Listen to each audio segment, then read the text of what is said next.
Hey guys, sorry I wasn't meaning to be gone today. I had every intention of being there, and then today on Tuesday, I got a chance. I'm going to be doing something at the district office tomorrow, just for like teachers on our campus and stuff. So, it was kind of this last minute, like, hey, do you want to go? Can you go? Kind of thing.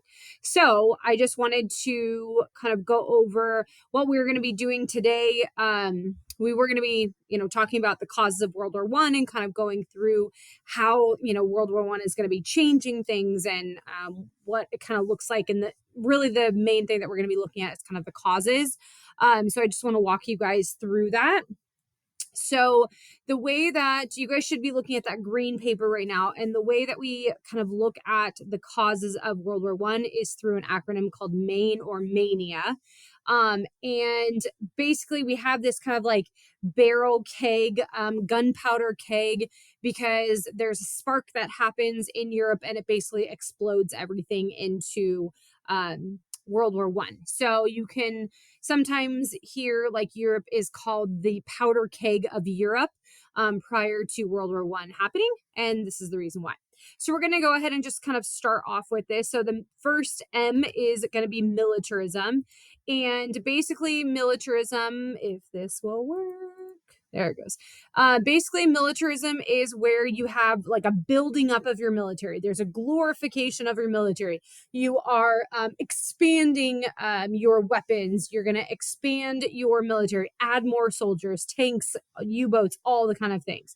And when you're looking at World War One, you have kind of this image versus reality thing that's happening. Like the image that they think that World War One is going to be is it's exciting, it's an adventure, war is awesome. They haven't had any type of war like this ever before, so you have kind of this excitement for war.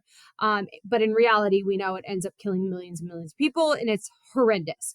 But you have this building up of military is going to create competition with countries, and it's going to kind of start to create this animosity and tension among people.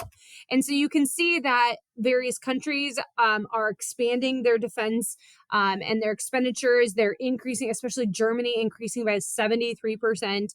But really, people believed that this whole, idea of militarism, it's patriotic. It's your national duty. You had to do this. And then it was kind of this idea of bringing in nationalism as well, which we'll get to. All right. Now we have going into alliances, and we know what alliances are.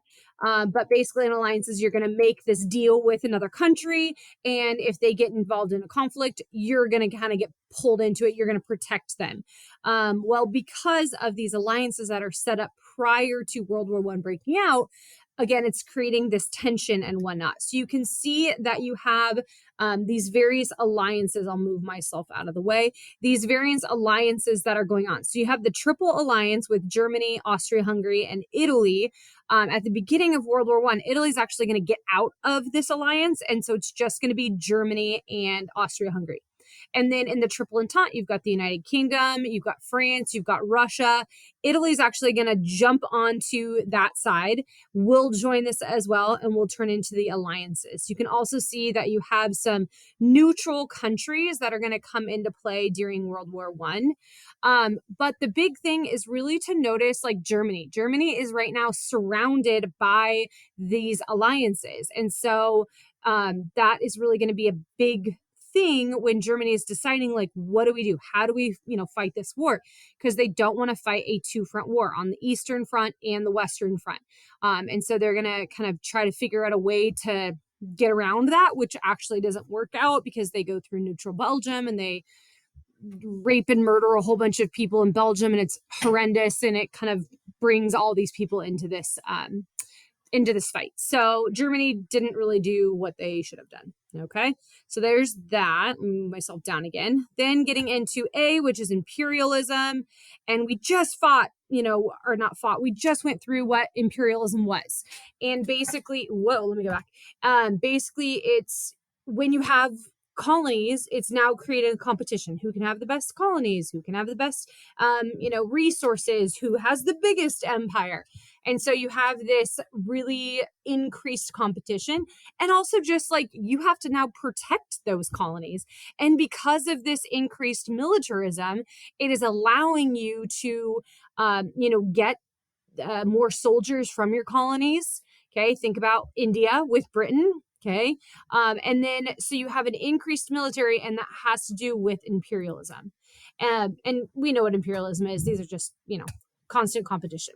And then the last one we're going to look at is nationalism. And nationalism is where you just have your extreme pride in your country, and you're willing to go and fight for them. And nationalism is going to come into play because you have people that may not be part of the same country, but they share the same nationality, culture, traditions, and this is going to come into play when basically the Balkans, these Slavic nations, like where Greece is, and all that, Serbia, they are of Slavic nationality. And so when the spark happens in the Balkans, you have Russia that's going to come to the aid of these people in the Balkans because they share a common nationality, okay, common culture, common tradition, and they're like kind of the big brother of these Balkans people.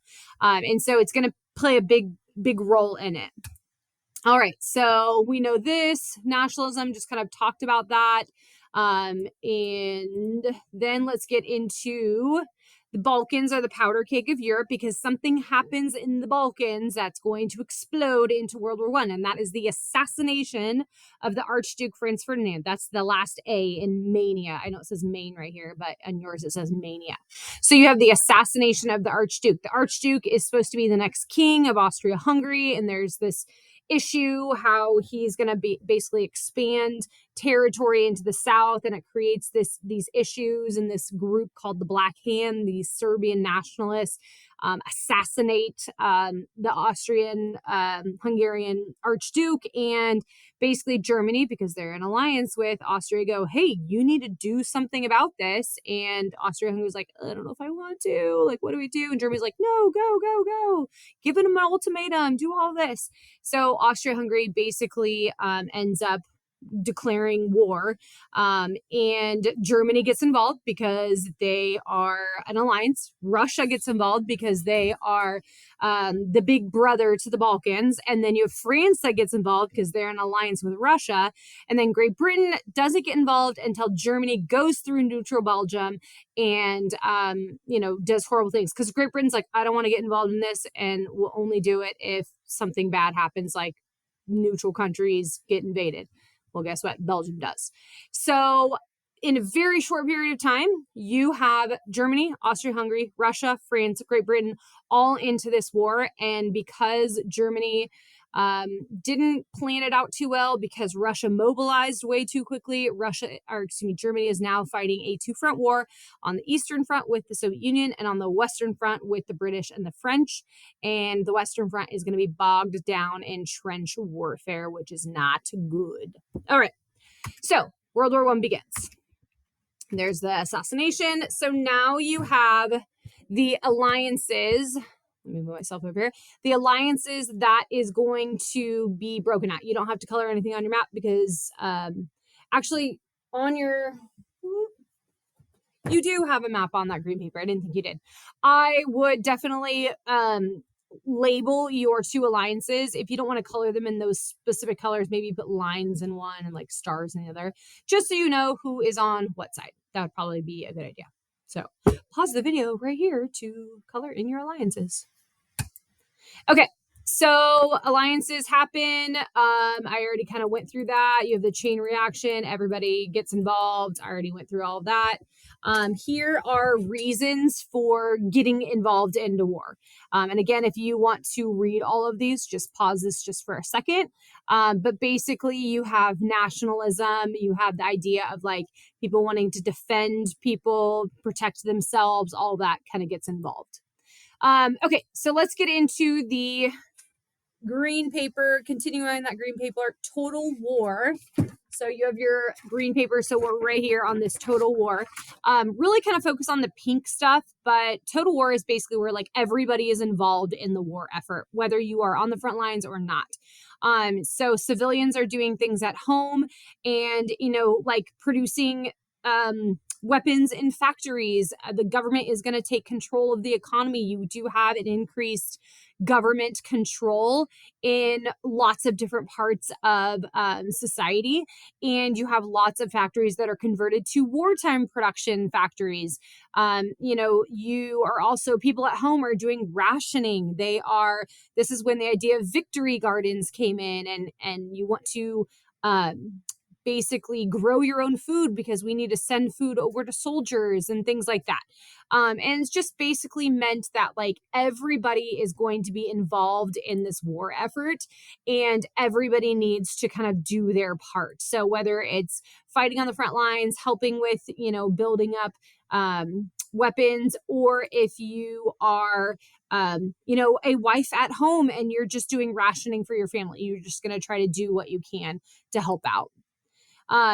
This also, in some places, it's going to require people to have a draft conscription where you had, like the British are really going to kind of do this, and you have this military draft where it's requiring men to fight. We actually don't have a draft until Vietnam War, but you do have countries that are going to draft soldiers. So you have an increased government control. That's going to be a big effect of World War I, or of any war really. And then you have reactions to war.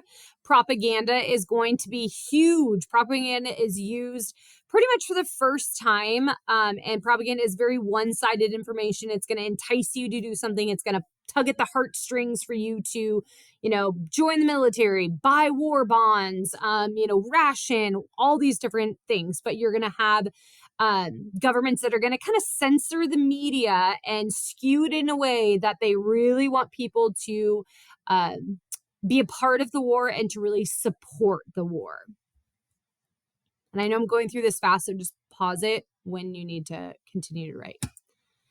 Here's our different propaganda posters. Again, making the enemy look like a beast, a monster, and whatnot. But, this is like an enlistment. Here's a Liberty Bond.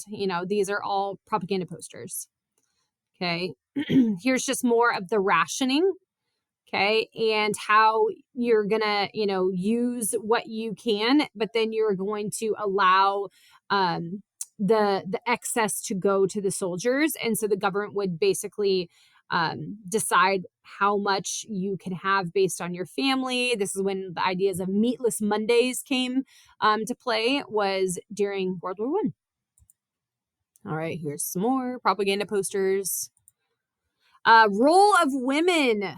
Guess what, women? We are going and working. So we're either going to go to work in the factories, or we're going to go and we're going to be a nurse, or we're going to be drivers. We're not going to be on the front line, but we're going to be clerks. We're going to be phone operators, things like that. So we are kind of joining the war effort, but this is going to kind of change women's whole role in life. Okay, this is like their first time that they felt that they were really desired and wanted, and it's going to be hard for them to go back to home and be the stay-at-home mom, and because they were a huge part of society during this time. New technology. Okay, so we've got poison gas. It was the most hated weapon of World War I. Machine guns was another thing, because machine guns were used in trench warfare. Well, imagine if you have, a machine gun on one side and you have people running at you, the likelihood that you are like going to survive by running is very low. Submarines, also called U-boats. This is one of the main reasons why we get involved in World War I. Was because of U-boats. Germany had unrestricted submarine warfare, and so they were just basically shooting down anything and everything, and happened to shoot down a cruise ship, the Lusitania, that ended up killing 129 civilians and U.S. civilians, and we use that in basically to one reason why we're going to get involved. It doesn't happen for a couple of years, but we end up getting involved. Tanks are a new thing, but very unreliable. They would get stuck in the mud all of the time. And trench warfare. It pretty much was never used again because it was a horrible, horrible idea that caused this horrible stalemate in the Western Front. Here's kind of what your trenches look like. Good old trench foot here because you'd be in standing water for weeks on end. Basically, your feet mold.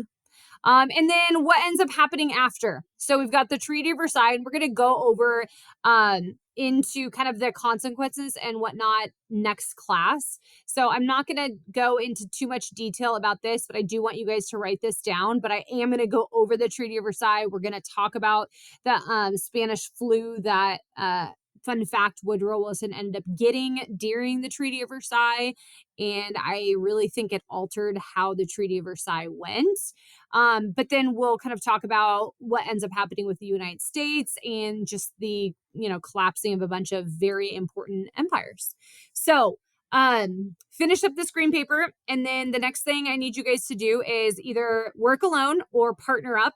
And you guys are going to complete that hyperlink doc that's on the agenda, and it is due by tomorrow at 11:59 p.m. If you guys have any questions, just email me because I will have my computer on me, and I'll try to get to you as soon as possible. I hope you have a wonderful day. Bye. I gotta figure out how to stop this. Maybe you can do it. You can do it. I don't know where the stop is. There it is. Found it.